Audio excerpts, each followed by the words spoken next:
नमस्कार बच्चों, आज हम अपना 8वां अध्याय परिवहन एवं संचार पढ़ेंगे। इसमें हम पढ़ेंगे कि परिवहन किसे कहते हैं और संचार किसे कहते हैं, परिवहन के विभिन्न प्रकार कौन कौन से हैं और उन प्रकारों के अलग अलग प्रकार कौन से हैं। सबसे पहले हम जानेंगे परिवहन क्या है। परिवहन, जैसा कि हमारी पुस्तक में भी दिया गया है कि परिवहन से हमारा अर्थात व्यक्ति और वस्तुओं को एक स्थान से दूसरे स्थान तक वहन करने की सेवा या सुविधा को कहते हैं। यानी कि आमजन और उनकी वस्तुओं को जब किसी माध्यम के द्वारा एक स्थान से दूसरे स्थान पर भेजा जाता है, उस प्रक्रिया को परिवहन कहते हैं। और यह परिवहन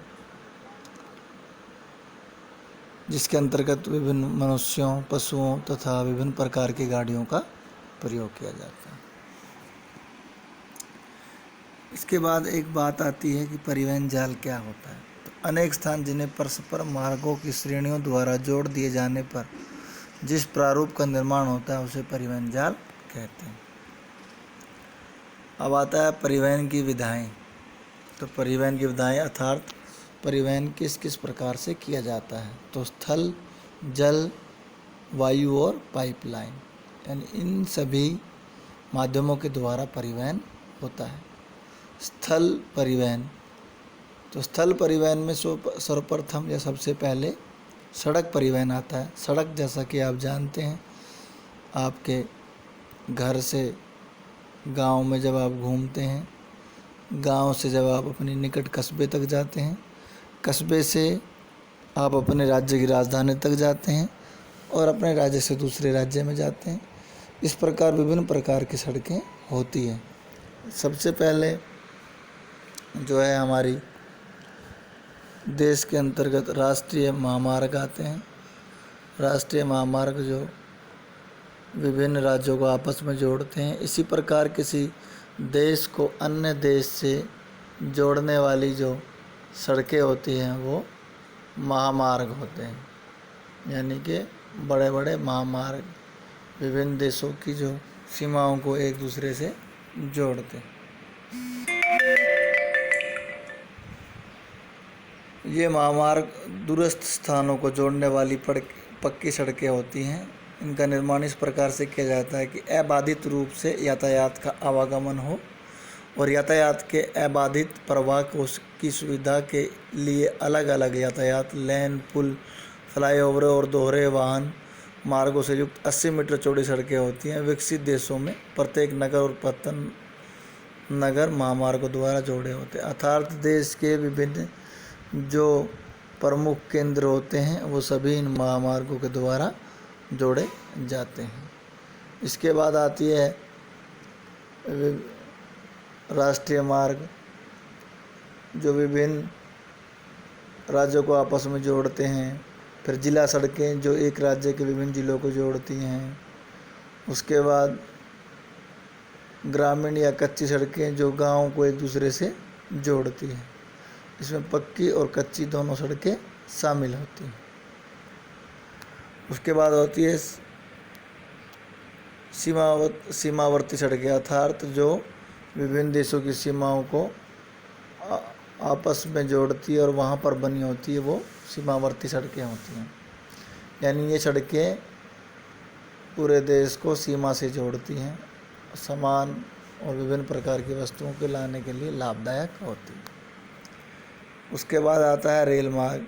जैसा कि आपको पता ही है, रेल मार्ग लंबी दूरी तय करने के लिए सबसे स्थल पर, एक बात ध्यान रखें, स्थल पर लंबी दूरियां तय करने के लिए सबसे जो सस्ता साधन है वो रेल मार्ग है। और इससे भारी वस्तुओं को भी एक स्थान से दूसरे स्थान पर ले जाया जा सकता है। इसमें फिर विभिन्न प्रकार की हमारी लाइनें होती हैं।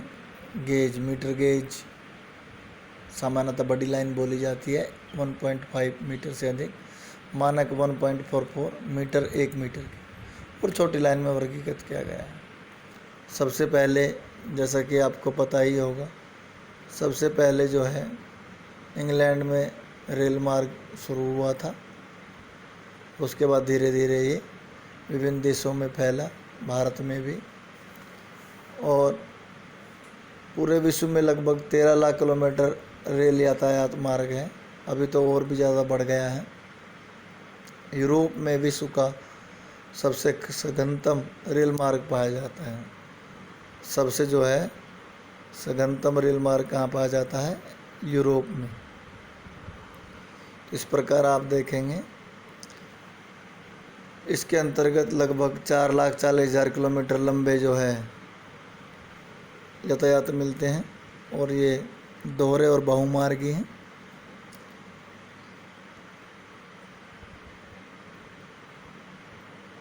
इस प्रकार विभिन्न देशों में अपने अपने अनुसार जो है रेल मार्ग बनाए गए हैं। उसके बाद कुछ महाद्वीपीय पार रेल मार्ग भी होते हैं जो विभिन्न महाद्वीपों के दो भागों को आपस में जोड़ते हैं। विश्व में सबसे ज़्यादा उत्तरी अमेरिका में सर्वाधिक विस्तृत रेल मार्ग तंत्र है, जो विश्व के कुल रेल मार्ग तंत्र का 40% है। यानी कि पूरे विश्व में जो है वो उत्तर अमेरिका जो है वो सबसे ज़्यादा है, 40%। इस प्रकार अलग अलग महाद्वीप में अलग अलग जो है रेल मार्ग की लंबाइयाँ हैं। दूसरा विशालतम महाद्वीप होने के कारण अफ्रीका में केवल 40,000 किलोमीटर लंबी लाइन, मतलब बहुत सबसे कम जो रेल मार्ग है वो अफ्रीका महाद्वीप में है। पार महाद्वीपीय रेल मार्ग किसे कहते हैं? पार महाद्वीपीय रेल मार्ग का जो अर्थ है कि महाद्वीप के एक छोर से दूसरे छोर तक बिना किसी रुकावट के सीधी रेल लाइन बिछाई जाती है, उसको पार महाद्वीपीय रेल मार्ग कहते हैं।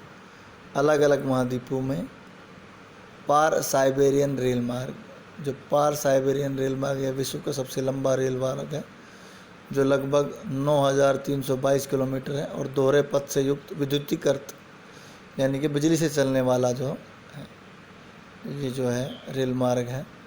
इसी प्रकार कनाडा में भी पार कैनेडियन रेल मार्ग है, जो कि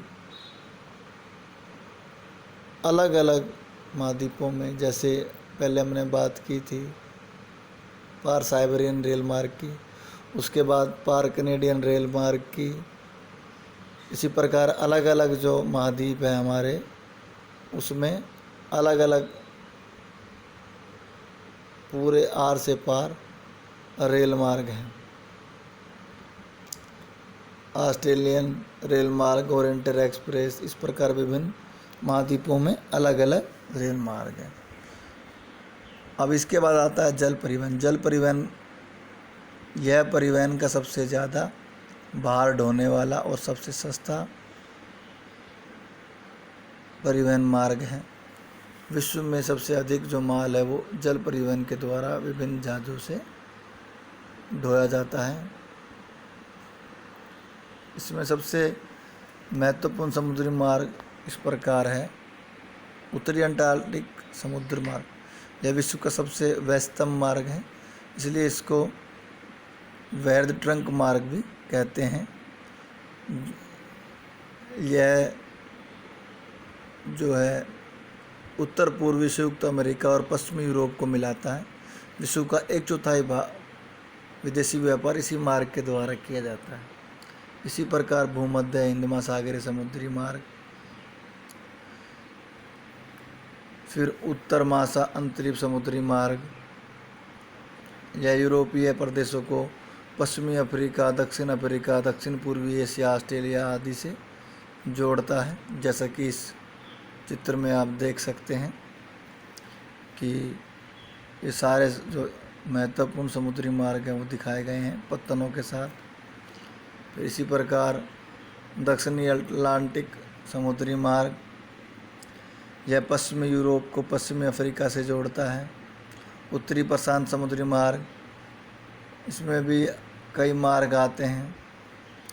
दक्षिणी प्रशांत समुद्री मार्ग, और उसके बाद आता है हमारा तटीय नौ परिवहन। तटीय नौ परिवहन तटरेखा पर जो परिवहन, लंबी तटरेखा जिन देशों की होती है वो काफ़ी अच्छा अपना जल परिवहन विकसित कर लेते हैं। नौ परिवहन नहरें, यानी कि वो नहरें जिनके अंदर जल यातायात काम करता है या जहाज़ चलती है। इसमें सबसे पहले है स्वेज नहर। स्वेज नहर जैसा कि आप देख रहे हैं कि इसका निर्माण जो है 1869 में मिस्र में उत्तर में पोर्ट सैयद और दक्षिण में स्थित पोर्ट स्वेज के मध्य भूमध्य सागर और लाल सागर को जोड़ने हेतु किया गया। और बाकी इसकी विभिन्न, इसकी चौड़ाई, इसकी लंबाई 160 किलोमीटर लंबी है यह नहर, स्वेज नहर, और 11 से 15 मीटर गहरी है। इसके बाद हमारी जो अगली जो नहर आती है वो पनामा नहर है। यह पूर्व में अटलांटिक महासागर को पश्चिम में प्रशांत महासागर से जोड़ती है और यह नहर लगभग 72 किलोमीटर लंबी है। लगभग 72 किलोमीटर लंबी है और 12 किलोमीटर लंबी अत्यधिक कटाव है। इसके बाद आंतरिक जो है आपका जलमार्ग है, यानी कि विभिन्न देशों के अंदर अपने अपने नदियों के द्वारा परिवहन किया जाता है। जैसे राइन जलमार्ग है, राइन नदी जर्मनी नीदरलैंड से होकर प्रभावित होती है। नीदरलैंड में रोटरडम से अपने मुहाने से लेकर स्विट्जरलैंड में बेसल तक यह 700 किलोमीटर लंबी नौकायान योग्य नहर है।